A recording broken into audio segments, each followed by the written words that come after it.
तो हम मनुष्य भी जो योगी होते हैं, जब उनकी इच्छा होती है बाहर सबके साथ हिल मिल करके अपना खेल खेलते हैं, माने उनको अच्छी अच्छी शिक्षाएं देते हैं, उनको सन्मार्ग पर चलाते हैं, अपने जीवन का उदाहरण प्रस्तुत करके उनके जीवन को भी ऊंचा उठाते हैं।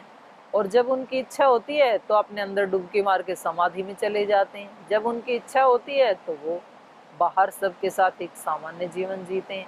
तो ऐसा उनका जीवन होता है योगियों का। उनकी निर्बाध गति होती है। उनको ना अपने अंदर समाधि में जाने के लिए कोई बहुत ज़्यादा मशक्क़त करनी पड़ती है, और ना उनको बाहर कार्य करने के लिए कोई इरिटेशन होता है। वो अपने अस्तित्व के मालिक होते हैं, क्योंकि वो साक्षात भगवान के हाथों में उनके निर्देश में पल रहे होते हैं। तो वो पूर्ण निर्भय, पूर्ण निश्चिंत, पूर्ण निर्विकार, निर्विचार और एक ऐसी दिव्य स्थिति में वो रहते हैं, माने उसी को कहा गया है हमारे शास्त्रों में जीवन मुक्ति। जीवित तो हैं लेकिन मुक्त रहते हुए जी रहे हैं। तो महर्षि वाल्मीकि जी भी उनमें से एक हैं। तो इसलिए इनको कहा जा रहा है कि जब तक ये श्री राम की कथा प्रचलित रहेगी तब तक तुम मल्लोकेशु निवत्स्यसि, मेरे ही लोकों में निवास करोगे। तुम जिस लोक में आप निवास करना चाहोगे उसमें करोगे, लेकिन रहोगे आप मेरे ही अंदर। क्यों? क्योंकि एक बार जो भगवान की शरणागति में गया तो अब उससे बाहर कहाँ जाएगा, क्योंकि ईश्वर के अलावा तो कुछ है ही नहीं इस सृष्टि में। वासुदेव सर्वम और भी कितने सारे यहाँ पर हैं, सिया राम मय सब जग जानी, और ईसावास्यम इदम सर्वम, और ये जो लोक है ये तो इसका चौथा भाग है, त्रिपादस्यामृतम दिवी। तो ऐसे कितने सारे प्रमाण हैं कि मेरे सिवाय और कुछ है ही क्या इस सृष्टि में।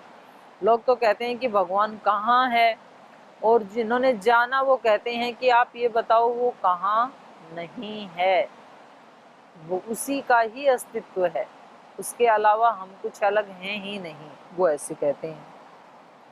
तो इनको ऐसा वरदान दे करके इत्युक्त्वा भगवान ब्रह्मा तत्रैव अंतर्धीयत, ऐसा उनको उपदेश दे करके महर्षि वाल्मीकि जी को और ब्रह्मा जो है वो अंतर्धान हो गए, माने आत्मा में प्रेरणा मिली और उसके बाद वो ओझल हो जाते हैं फिर।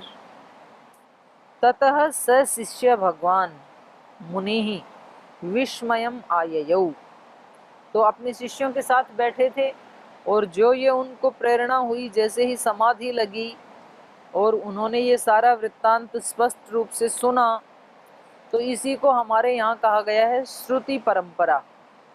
श्रुति परंपरा का मतलब है वो उस चेतना की उस उच्च स्थिति में, समाधि अवस्था में पहले स्वयं साक्षात भगवान के निर्देशों को सुनते हैं, फिर वैसा अपने शिष्यों को बताते हैं।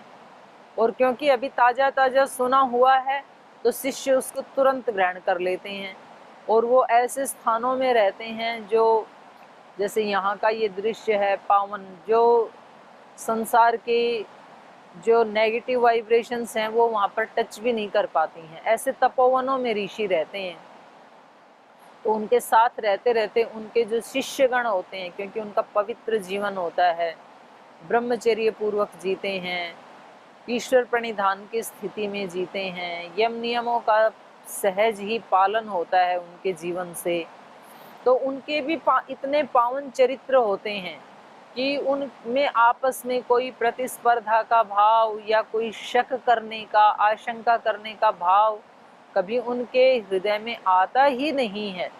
वो भी अपने गुरुजनों के प्रति इतने समर्पित होते हैं कि जो गुरुजी कह रहे हैं वो 100% सत्य ही है, और वो उसको मान के वैसा आचरण करते हैं। और गुरुजी कहते भी 100% सत्य ही, वो भला असत्य क्यों कहेंगे।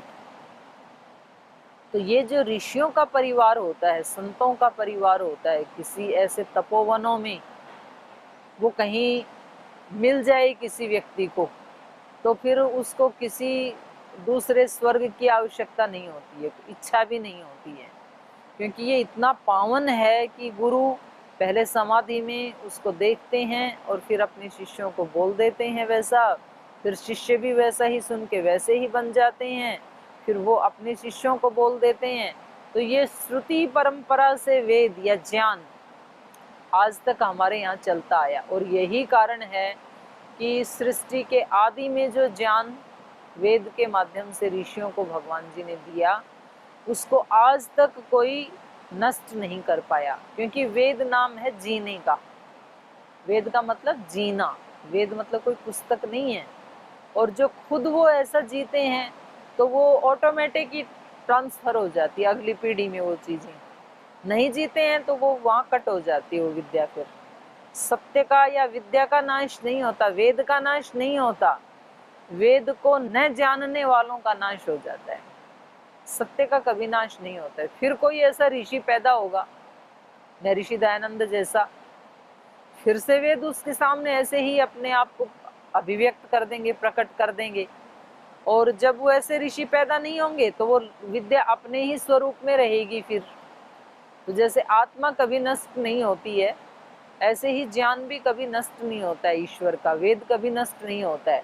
आत्मा तो हमेशा है, पर जब तक कोई जानने वाला नहीं है तो वो रहस्य बनी रहेगी आत्मा। और जब कोई ऐसा आत्मवेता, कोई ऐसा संयमी, कोई ऐसा पुरुषार्थी योगी इस शरीर में पुरुषार्थ करेगा तो वो आत्मा अपने स्वरूप को अभिव्यक्त कर देगी, प्रकट कर देगी। नहीं पैदा होगा तो वो अपने स्वरूप में रहेगी, उसका नाश नहीं होगा।